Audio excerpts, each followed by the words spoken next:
not talk about what happened that day? Just being in the criminal law field, I know that's the appropriate thing to do. So I haven't been in touch with them directly, but just out of respect for my colleagues in the district attorney's office and knowing how these things go, we're not going to go over those facts. Any statement? Any statement, Kerry? I'm trying to turn the phone off. I don't know how it works.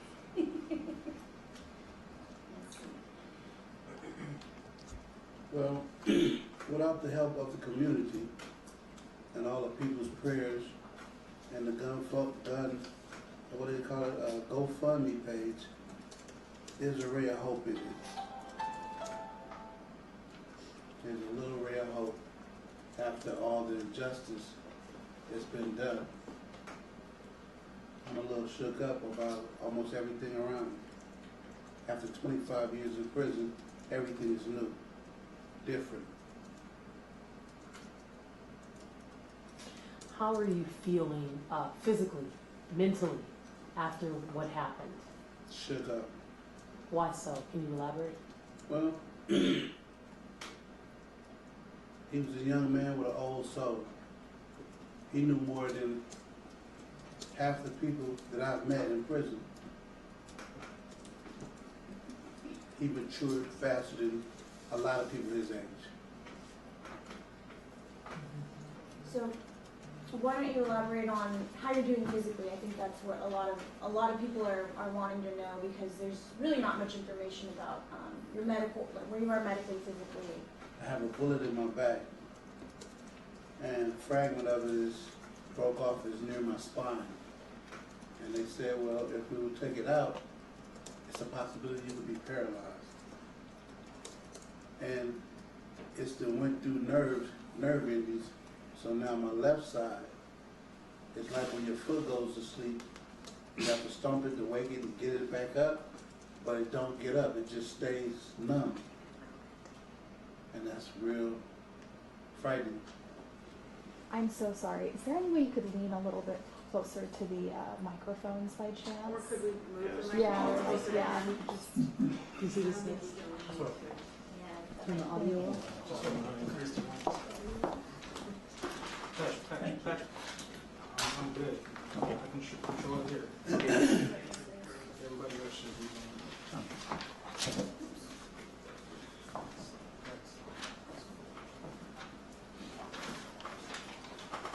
So obviously there was a lot of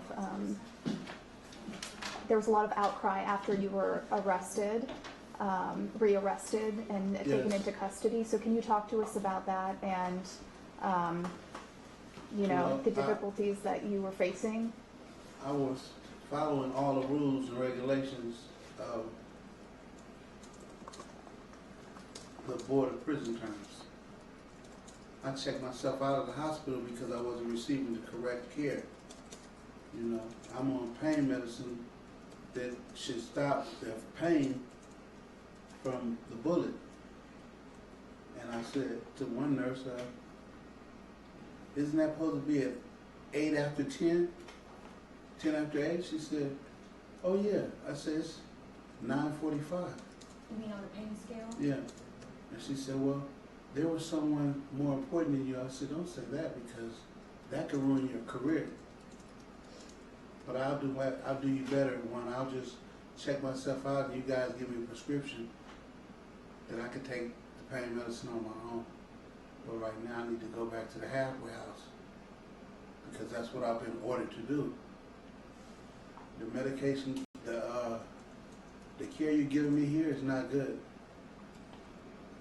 Which hospital was this? California, downtown.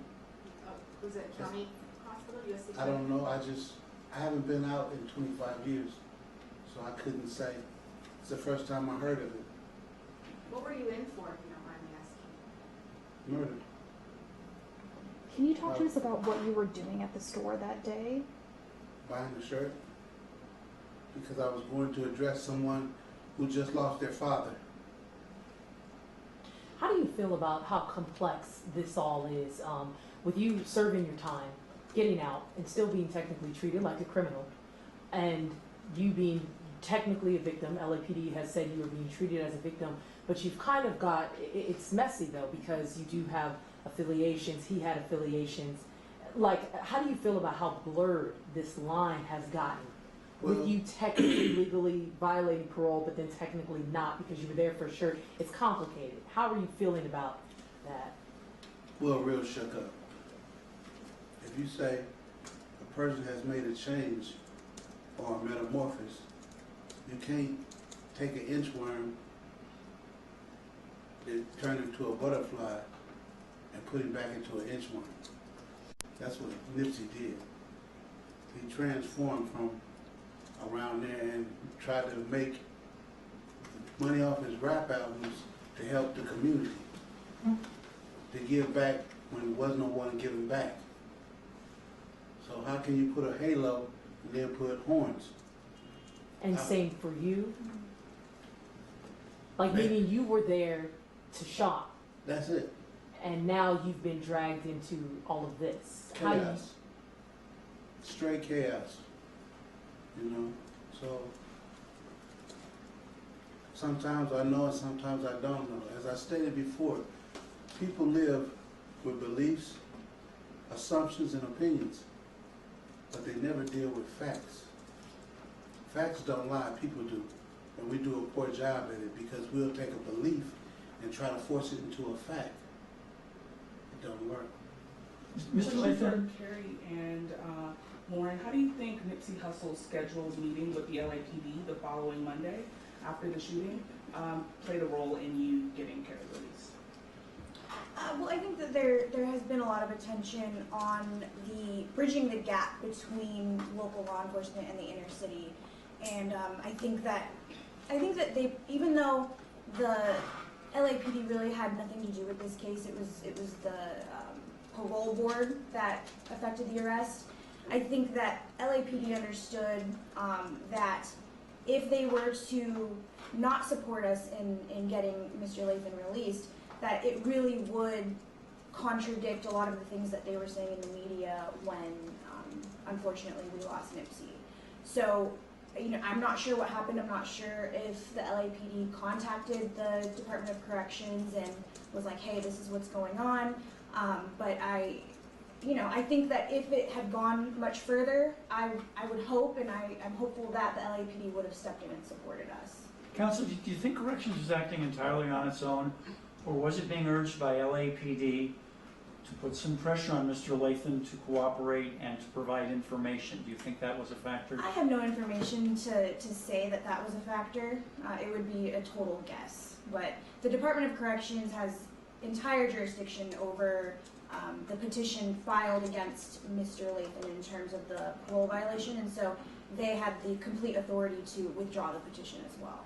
And can we ask Mr. Lathan, was that ever told you, talk to us, cooperate with us, and we'll talk to your friends at Corrections and take care of that for you? That was never told to me. Has it been withdrawn? It has been withdrawn, yes. So now you're asking for the community's help. What are you guys asking for as far as housing now? Well, in terms of housing, Mr. Lathan has been placed in another transitional housing facility, but the facility that he's at now is not properly equipped to handle his medical needs. So he does need around-the-clock care. He does need, help with physical rehabilitation. And so we're really asking if anybody in the community has ties to that type of housing that can offer him the type of assistance that he needs. We would ask that the community step in, contact me, so that we can give him some options in terms of getting him better medical treatment. but technically, it shouldn't fall on the community, it should fall on his parole officer? Absolutely. I mean, so what's the, you look like you're about to say something. No, I'm just listening. I mean, the community can't put you in transitional housing, the responsibility falls on the people who, got you in central jail in the first place. It should be. It should be I feel like the parole officer should have more of an involvement in this, especially given the fact that Mr. Lathan was displaced by the parole board. And, he lost the bed at the transitional housing that he was at, notwithstanding the fact that that facility also wasn't providing the type of medical treatment he needed. But you know, if they have the authority to displace somebody, they should also have the authority and the resources to place him somewhere where he's going to be treated like a victim and get the medical attention that he needs. Lauren, same question for you. How are you feeling? What do you want to come out of this moving forward with this tricky law that basically if you're documented as a gang member in the past, that never really changes? Yeah, so one of the things that I'm working on, and we're still in the baby steps of it, but also just bringing awareness to the fact that the law is written in a way where really reformed and rehabilitated gang members have no opportunity to be seen as reformed and rehabilitated in the eyes of the law.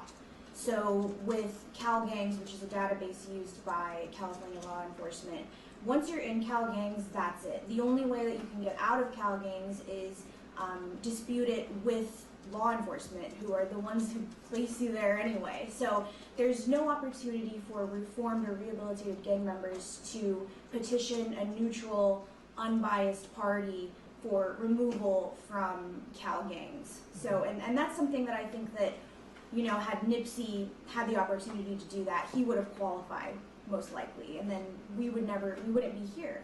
So I think that, you know, in terms of society and government insisting and pushing ex-gang members and current gang members to rehabilitate themselves and become reformed and give back to the community, I think we also need to give them the opportunity to not be viewed as a gang member in the eyes of the law as well. Can you talk to us about your health and what the next few months looks like? Obviously, you're in a wheelchair right now. What kind of recovery have the doctors said, and what are you gonna need? They have a friend of mine said she wanted to take me to an outreach program that does therapy, and you need to be seen by a doctor because I can only take maybe 2 or 3 steps. So I have to learn how to walk all over again.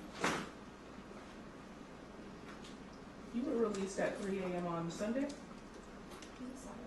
Saturday? Saturday, How did you spend Easter? I didn't. Oh, that day. Went to lunch. I had some Shrimp and grits. shrimp and grits. It's nice. I never tasted it before. It's pretty good. Counsel, I'm sorry, Mr. Lathan, with council's permission, can you describe first what went through your heart after you realized that Nipsey Hussle would not survive? How traumatic that was for you?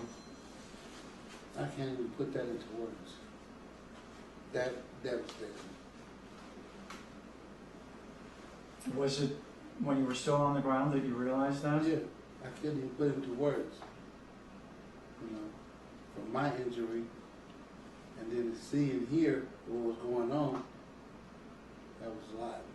Had you met him before, or was that your first time? I met a couple of times. You did. What were you guys talking about out there? Just saying hi? Well, he told me that he would have a shirt that I needed next week. Okay. And I said, okay, and as I turned, it was all bad. You What- mentioned- Just wanted to know, since you were released, how are you feeling? What's going through your mind now? What are you focused on? Trying to recover and basically do what I'm supposed to do, follow the law to the letter, and then watch the letter. Because on some of the parole conditions that I signed under duress, damn if I do and damn if I don't, I've already earned my freedom. But I can't go home until I do the parole conditions. And they have it where it's like, you can't go in a place that serves alcohol or promotes this or promotes that. I said, well, how can I can't go in a liquor store to get my kids no chips or nothing. Are you gonna arrest me? He said, that's a violation of your parole. I'm like, really? Do you think that the rules of parole kind of set parolees up for failure to put them back in? Well, if a law is a law, we can understand it and abide by it. But if it's a lot of jargon and rhetoric thrown in it, that's not a law, that's just jargon and rhetoric. What's been the most restricting part of your experience being out of prison for the past 7 months? and being on parole? The restricting part,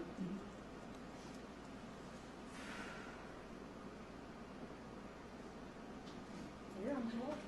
uh, Would it be just the risk of being around somebody that you're not allowed to be around? Or? don't even know. Yeah. I've been gone for 25 years. That's one I of the don't know other- what people, who they are and what's going on in their background and yeah. who are they? So it's running the risk of affiliating with someone who's Who you may not even know.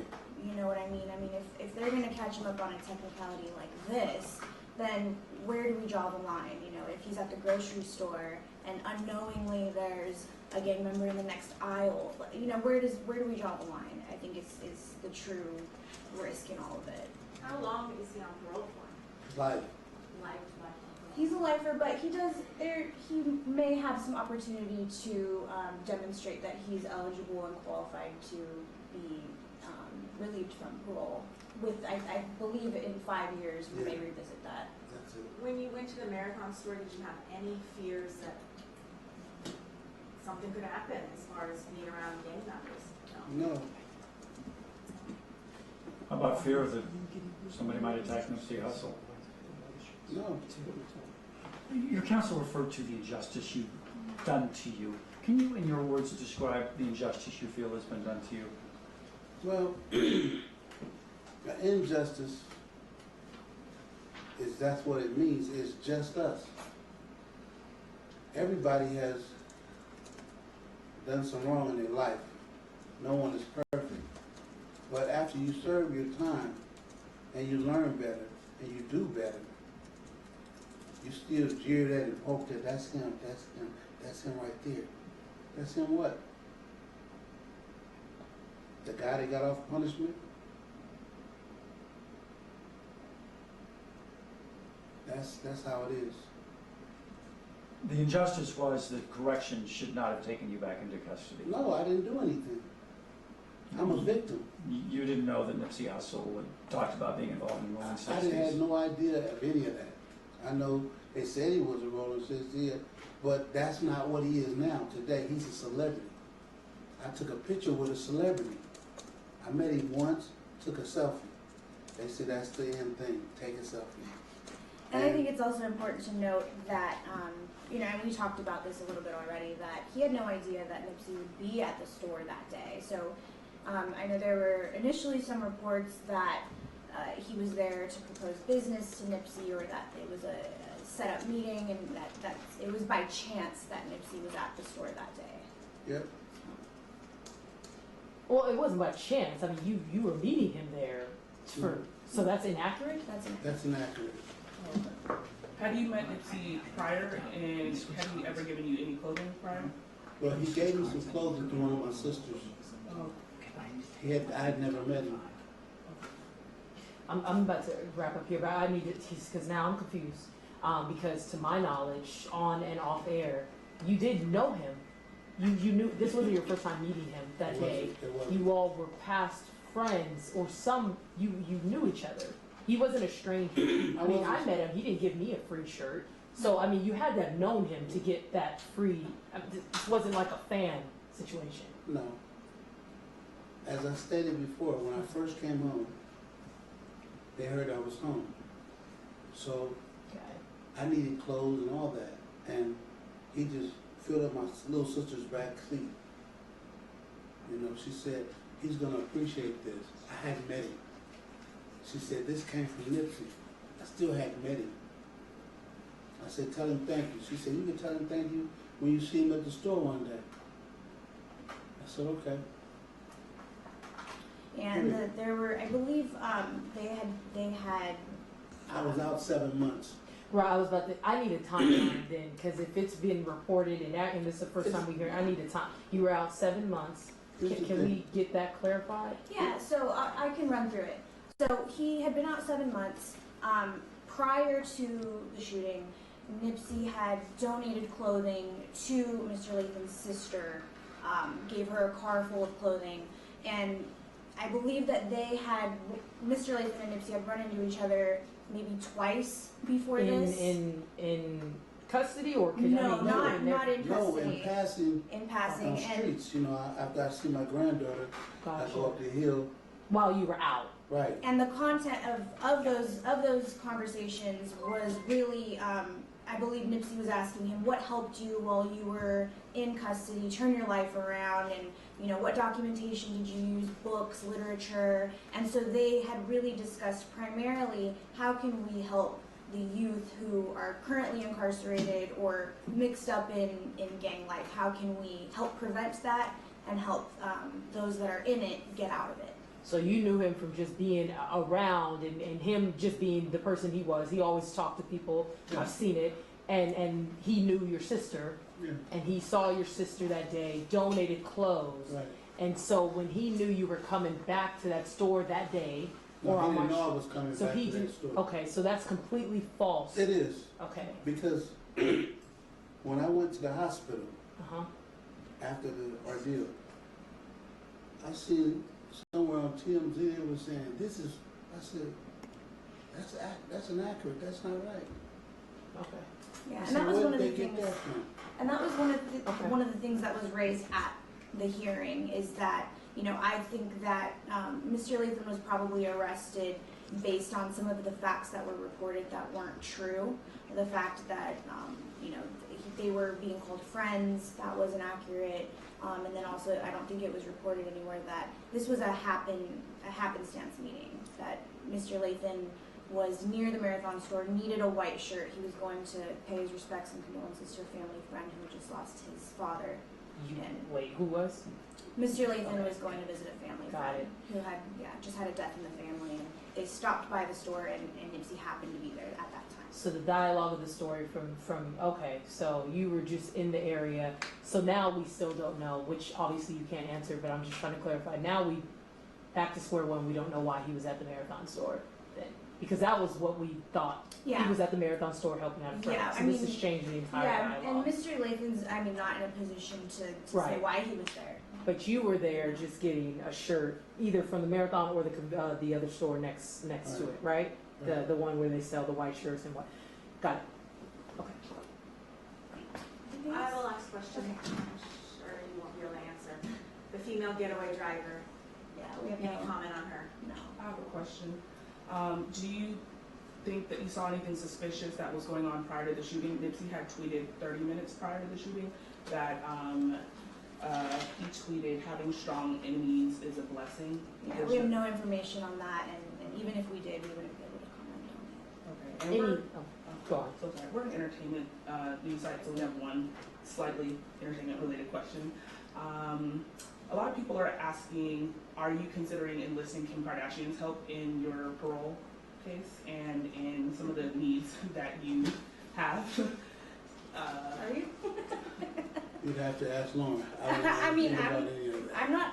I don't plan on hiring Kim Kardashian, but I don't think Mr. Lathan is considering switching attorneys, but I do have to. Oh no, not as an attorney.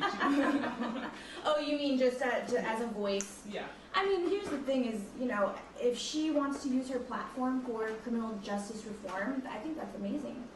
And if she wanted to be part of changing these gang laws, I would, of course, welcome that with open arms. Yeah. Will you spell your name once for us? Yeah, it's Noriega. Warren? Yes. H-R. Lauen. We're gonna put attorney, lawyer, Attorney. and then what company? The Noriega Law Firm. Then, okay. There's a chance this case, let the right wording. There's a chance this case could go.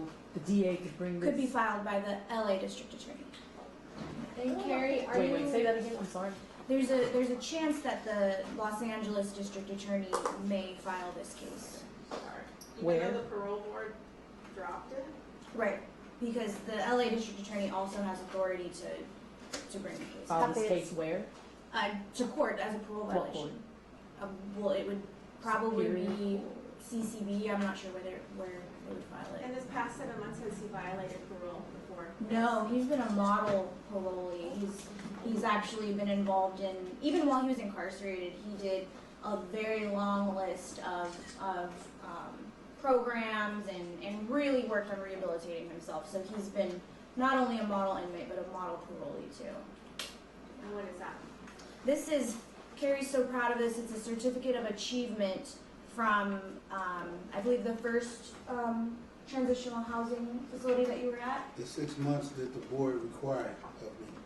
Yeah, so he brought some of his completion certificates. Okay. Can we see that again? What exactly is that? No, you can hold it up. So, you know. But wait, what does that mean? It's just a certificate of completion for the parole board, I believe, required him to complete the program at the transitional housing facility, and this is just proof that he completed that. So has the DA expressed anything that they may Yeah. file this? They have. They have. Okay. Yeah, and so that's another thing that we want to bring to just everybody's attention is that we're not completely out of the woods yet. And I would love to hear from the LA District Attorney and hearing them say, you know, we don't plan on filing this case. But as of today, I haven't heard that. And have they said why specifically Why specifically? that they plan on filing? No, they have the authority to do so, and they never said that they weren't going to. So that's kind of up in the air right now. What kind of charges would then he? It would just be the violating parole violation. which would then go to the parole board, right, for review? The Los Angeles District Attorney can also file it. So even though the parole board filed this first one and withdrew the petition, the Los Angeles District Attorney may also do that. That's where the injustice comes. It's just us. You know, if we can do them like this, if it wasn't for the voice of the community, Maxine Waters, T.I.,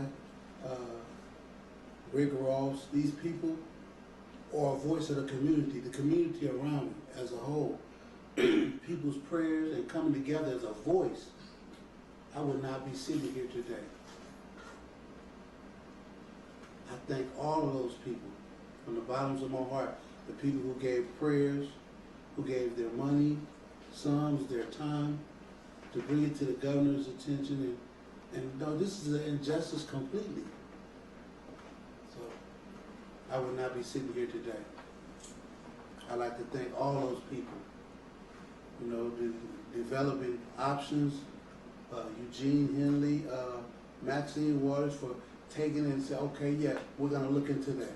If I didn't have these people, I would not be sitting here today.